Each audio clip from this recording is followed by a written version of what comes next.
My husband built this house with love. It was raining the night my grandson found out what was hiding inside my home. Not a soft drizzle, the kind that hushes the world, but a heavy, silver curtain of water that made the trees blur together through the windows. The roof moaned against the wind. I remember thinking how strange it sounded, almost like the house itself was alive. My name is Helen Carter, and this is the story of how the house my husband built with his own hands almost ended my life. The night everything changed, Ryan came up from the basement pale as chalk. He didn't speak at first, just stood there, soaked with sweat though the air was cold. When he finally did, his voice broke in a way I had never heard before. "Grandma, pack a bag right now." I blinked at him, confused. "What on earth are you talking about, honey? We're leaving. You can't stay here. Please just trust me." His hands were shaking. My grandson never frightened easily. I tried to laugh it off, but something in his eyes made the smile die on my lips. "This is my home," I said softly. "Your grandfather built it for us. There's nothing safer than these walls." Ryan looked at the floor, then back at me. "It's not the walls I'm worried about." He turned his phone toward me, photos of pipes, wires, something metallic tucked behind the basement panels. I didn't understand what I was seeing. "Someone rigged this house," he said. "It's releasing gas through the vents, slowly." For a long second, I couldn't move. The rain pounded harder on the roof. That was the first time I realized the home Ethan built, the one I'd lived in for 40 years, might be trying to kill me. But that night was only the beginning of what I was about to learn. Before it all fell apart a few weeks earlier, I'd started waking with headaches so sharp they blurred the edges of the morning. Doctors said it was just age, maybe stress. I tried to believe them. Still, the room often swayed when I stood up too fast. The smell of coffee made me sick, though I brewed it every morning out of habit. Ethan had been gone 4 years, a heart attack in the workshop he loved more than his own rest. He'd spent 2 years building this house. Every beam, every stair, he used to say, "If anything ever happens to me, this place will still take care of you." I thought he meant comfort. I never imagined he meant danger. The headaches grew worse. My neighbor, Martha, found me fainted in the hallway one morning and called an ambulance. At the hospital, a young doctor mentioned carbon monoxide exposure. He asked if I had a detector installed. I told him yes, my son Mark had checked it himself just weeks ago. Mark arrived at the hospital in his work clothes, smelling faintly of motor oil. He'd always been practical, level-headed. He said, "Mom, you probably left the car running in the garage again." I told him my garage was detached. He just nodded and told the doctor we'd double-check everything. When I returned home, Mark came over again, toolbox in hand, and spent hours improving ventilation. He said it would help efficiency and save on heating bills. At the time, it sounded thoughtful. Now, looking back, it feels like the first step in a plan I couldn't see. I wish I'd known then that the man who came to protect me was sealing my fate instead. Ryan showed up 2 weeks later, unannounced, with his grandfather's old tool belt around his waist. He'd been helping with construction jobs in town, learning carpentry, the same way Ethan once taught him. When he stepped through the door, his smile faltered. "Grandma, you've lost weight." I brushed it off. "That's what happens at my age, sweetheart." He set down his bag and started walking the house slowly, eyes scanning corners, baseboards, vents. When I asked what he was doing, he said, "Dad mentioned he sealed a few air leaks. I just want to check something."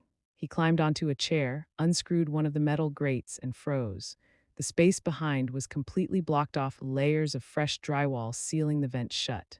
"Grandma," he whispered, "this isn't insulation. This is wrong." He opened 2 more vents. Each one was sealed tight. Then he checked the carbon monoxide detector. It was wired shut, a fake beep, not connected to anything that could save a life. "Someone modified this," he said, "on purpose." For a moment, I couldn't breathe. Mark's face flashed in my mind, smiling that day he improved the house. Ryan didn't wait. He grabbed his phone and flashlight and ran for the basement. I followed slower, heart thudding against my ribs. The rain outside grew heavier, slamming the roof, the windows, the gutters, like the house was groaning under its own guilt. When he came back up, his hands were dirty, trembling. He showed me the photos again, metal pipes, a timer, wires leading to the furnace. "Grandma, it's rigged to release gas when the heater turns on, controlled, timed." He looked at me then, eyes bright with tears. "Someone's been trying to poison you slowly." I sat down numb, my hands wouldn't stop shaking. "Mark," I whispered. "It was Mark, wasn't it?" Ryan didn't answer, he didn't need to. The son I raised built a trap inside the home his father built for love. Leaving home 20 minutes later, we were on the road. Rain streaked across the windshield like silver needles. The house behind us disappeared into the dark, swallowed by the storm. My phone buzzed, Mark calling. Ryan glanced at the screen. Don't answer. We drove in silence, the rhythm of the wipers the only sound. That's when it hit me. The man I'd trusted most in the world, my own child, might be the reason I'd been waking up sick every morning. My name is Helen Carter, and this is how my grandson saved me from the house my husband made, the house that tried to kill me. If you're still with me, take a second to subscribe to my channel. It helps me share stories that remind us how truth can hide in the walls we trust most. Now, let's get back to what happened next. Ryan didn't stop driving until we reached the edge of town. He pulled into a small roadside diner, the kind that smelled like coffee and wet coats. The rain was easing now, just a soft hiss on the roof, one last sigh from the storm that had followed us out of the neighborhood. We sat in a corner booth, lights flickering above the chrome counter.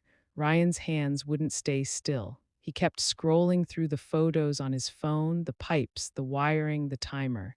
This isn't an accident, he said finally. Whoever did this knew how gas systems work. I stared at the window. The reflection of the streetlight trembled on the glass like another pulse. Your father is an engineer, I whispered. He would know exactly what to do. Ryan met my eyes. He's also the only one who's been inside your walls recently. The words landed like stones. While the waitress refilled our mugs, Ryan opened a file on his phone. I looked up the parts down there. Most aren't sold to homeowners. They're for industrial systems. I thought about Mark's job laid off from a design firm 3 months ago. He hadn't told me directly. I'd heard from a neighbor. He'd looked tired the last time I saw him, brittle around the eyes. He said sealing the vents would save money, I murmured. It saved him the trouble of being found out, Ryan said quietly. He told me he'd gone online before we left. There were local news articles about mass layoffs, about people desperate to keep their houses. Mark had borrowed money from friends, from the bank, from anyone who would listen. In my home, the one completely paid for was worth almost $1 million now. Grandma, Ryan said, if anything happened to you, he'd inherit half. I felt my throat close. And the other half, your daughter, Claire. But she's struggling too. Her husband's sick. Rainwater dripped from the gutters outside, the sound steady like a clock ticking down. He wouldn't do this, I said, but the conviction in my voice cracked. You taught Dad to fix things, Ryan said. He learned to hide them too.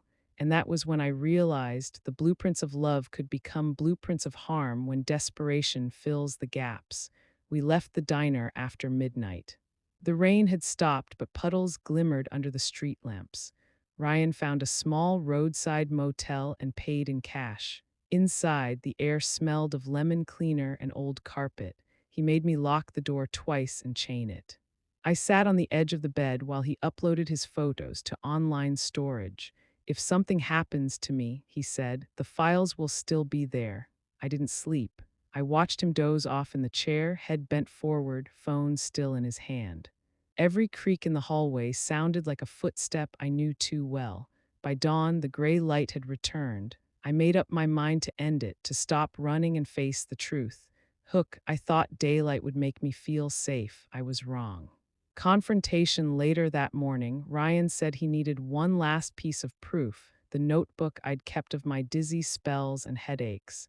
It shows the pattern, he said. If the police see it, they'll know it wasn't random. He left to retrieve it. I waited alone in the room, counting the minutes by the red digits on the alarm clock. When the door finally opened, he came in pale, breathing hard. Dad was there, he said, and Mom. I heard them talking. He told me what he'd heard, my son's voice on the phone saying, if she talks to the police, everything's over. My daughter-in-law replying, then we finish it tonight. I felt the world tilt. Finish what? I asked, though I already knew. He locked the door. They're looking for us, Grandma. The knock, it came sooner than we expected, a soft knock, almost polite. Mom, Mark's voice called through the door. We just need to talk. Ryan shook his head at me. Don't open it. Another knock, harder this time. You're making this worse, Mom, please. The room was too small, the air too thin. I could hear footsteps in the corridor, more than one set. Ryan pointed toward the back door. When I open this, we run. The next sound wasn't a knock, it was a crash. The front lock splintered. We bolted through the back and down the metal stairs, my heart hammering so hard I could feel it in my palms. Outside, the parking lot shimmered with puddles, the sky clearing to a sharp blue. For the first time in months, there was no rain, just the echo of it in my ears. Police sirens wailed in the distance. Ryan had called while we ran. When the cruisers pulled in, lights flashing, everything happened in quick, clean motions, commands, handcuffs, silence. I watched my son stare at the ground while officers read him his rights. His wife stood beside him, crying quietly. It was over, or so I thought, but a mother's heart never feels victory in her child's defeat. The police cars pulled away with their lights flashing, leaving quiet in their wake.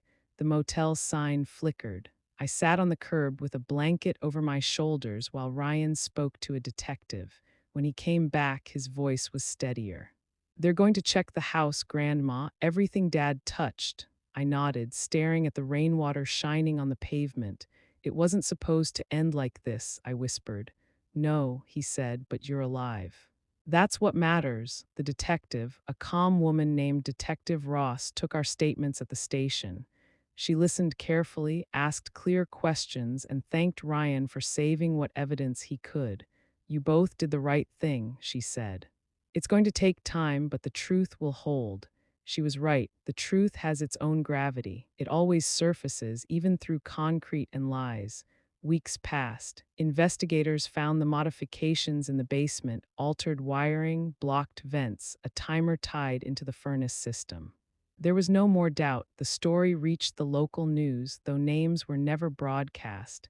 I stayed with Ryan while the house was inspected and restored.